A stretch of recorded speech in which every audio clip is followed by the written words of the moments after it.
What's up, everyone? Today, I'm going to share with you my 3 key steps to avoiding trial in a divorce case.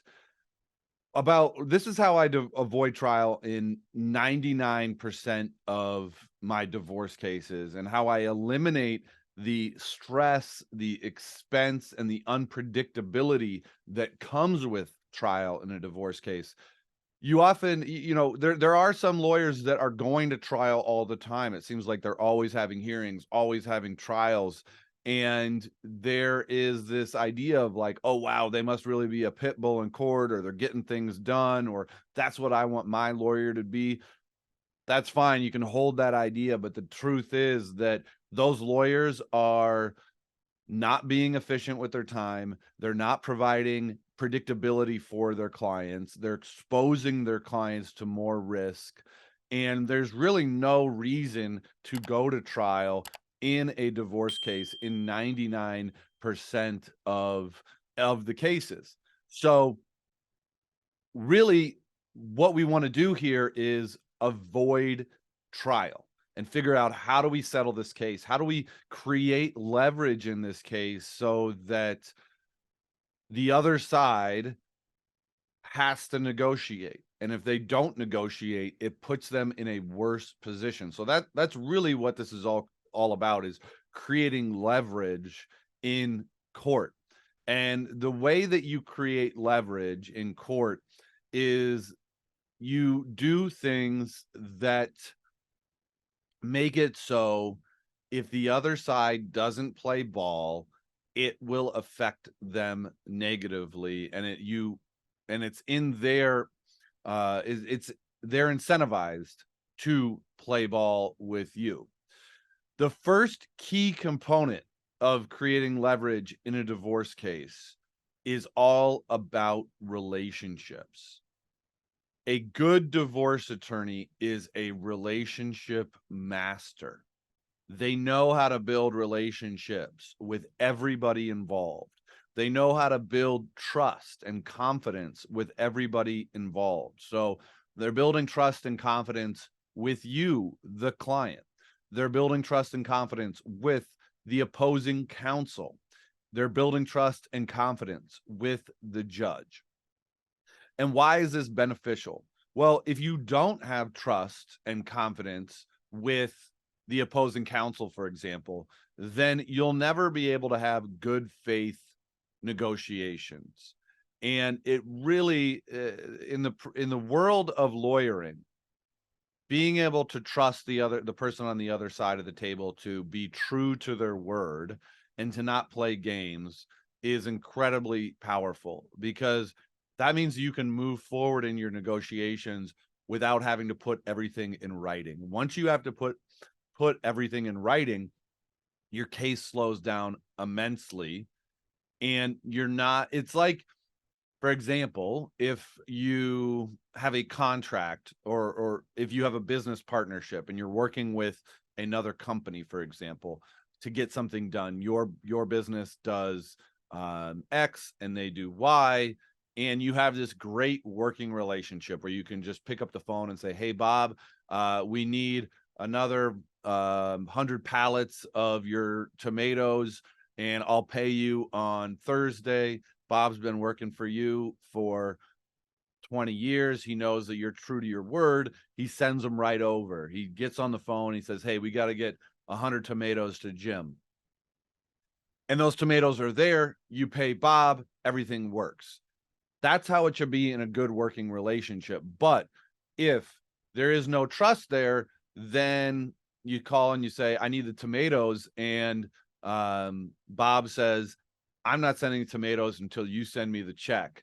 And then you get on the phone with your bank and there's a slowdown with the check, or, you put it in the mail, there's a slowdown with the check, whatever the case may be. You don't end up getting those tomatoes for 2 or 3 weeks, and everything is slowed down. So that's why just a little bit of trust can go a long way.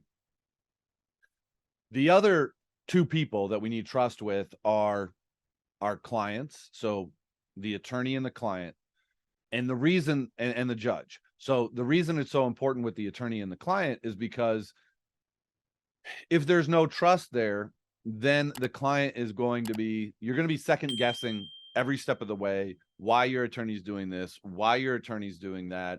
And you won't be able to see the forest through the trees as much as your attorney can.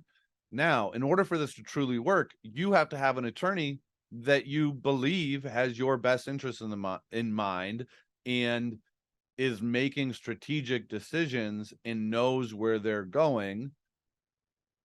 And if you don't have that level of trust, then you're just going to be reacting to everything that happens in the case. So the other side files a motion, or the other side says something in front of the judge, and you're going to say, well, why did my attorney not defend me? Or why did my attorney not file a response to that? And you're not going to take your attorney's word that you don't need to fight every battle, and you don't need to file a response to everything, and you don't need to, jump and yell in court on everything. So you'll eliminate a lot of unnecessary communication between you and your lawyer, and you can just focus on the big things. And speaking of the big things, well, let me back up. The last person that you need to build trust with as far as building relationship is the judge. So judges will give leeway. They'll give you extensions on things. They'll maybe give you they'll grant a motion that not necessarily they would have granted. Judges are humans, and humans are social creatures. So if you treat a judge with kindness, respect, diligence, professionalism, you are going to get it in return to some degree. Some judges, maybe not as much, but the attorney that comes and is always arguing with the judge, always has a problem with the judge's orders, always is saying, well, judge, no, I want a little bit more, is not going to get as much as the attorney that can come with respect and professionalism and really build that relationship over time with the judge. It's all about the big picture. That's the second key. It's all about the big picture. You have to focus on the big goals rather than the small battles. What we do at the beginning of every case is talk to our clients about, what are your major goals in this case? Where would you like to be in a year? Where would you like to be in 5 years? If you don't have that clear vision, if you don't know where you're going, if you're just angry about the past, then you're going to be reacting again to everything that happens in court. And you're going to want your attorney to turn everything into a battle and fight over everything. The other side might be asking you to turn over documents, and you're saying to your attorney, well, I don't want to turn over this, I don't want to turn over that, or they haven't turned over this, or they haven't turned over that, I'm not going to give it anything if they don't get anything. All of that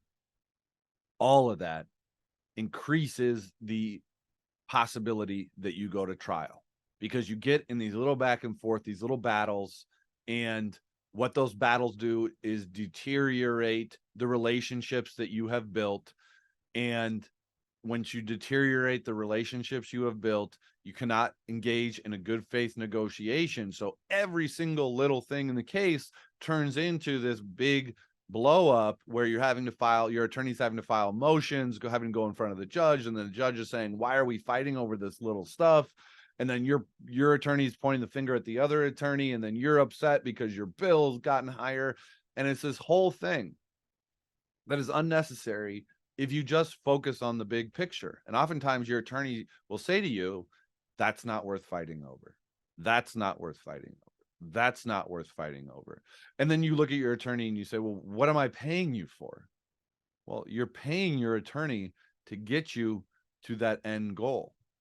And you have to trust your attorney, again, back to the trust, that your attorney knows how to navigate the process and get you to that end goal. There's not going to be this finish line at the end of the race where you cross through and you win and you get handed a trophy. That is not how the divorce process works.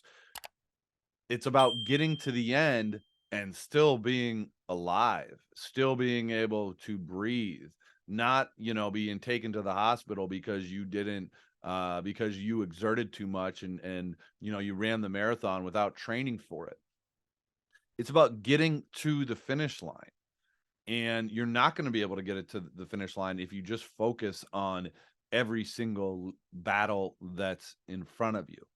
So What we do is we tell our clients all the time, that's not worth fighting over. That's not worth fighting over. That's not worth fighting over.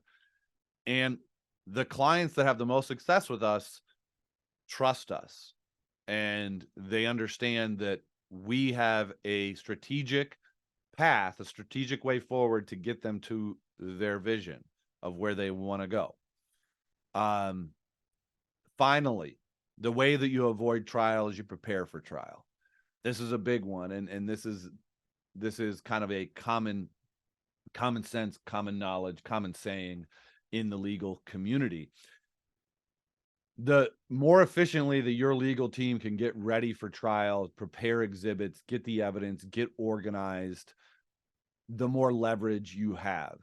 Truth be told, most lawyers are not good at preparing for trial, nor do they want to do it. They don't have a legal team that knows how to do it. We settle cases because we prepare for trial. And the way that we prepare for trial is we get the most of preparing for trial and most of creating leverage in a divorce case is getting your financials locked in, getting that all done, getting that discovery piece done so that the other side can't point out and say, oh, well, I'm missing this and I'm missing that. We want to have that so locked up and ready to go that we're in the driver's seat as far as moving towards trial. And oftentimes, financial issues, discovery fights, all that stuff distracts from more important things like custody issues. So if we can, the discovery phase, financial discovery, financial preparation is one of the things in the divorce process that you can truly control. And that's what we want to do. We want to control that process, get it all done, put it in a bow, wrap it up, send it off to the other side, check that box and say, okay, we're done. And now we can focus on negotiation. And if the other side doesn't want to negotiate, if they're going to play that game, we can easily say, fine, we're going to go to trial and we're ready. And that itself will motivate the other side to come back to the table because they'll realize, oh, they are ready and they've done everything to be ready. And then when you go in and you talk to the judge and the judge says, why do we have to go to trial for this? You can say, Judge, we don't. Here's all of our evidence. Here's our exhibits. Here's how this case should settle because we've done the math.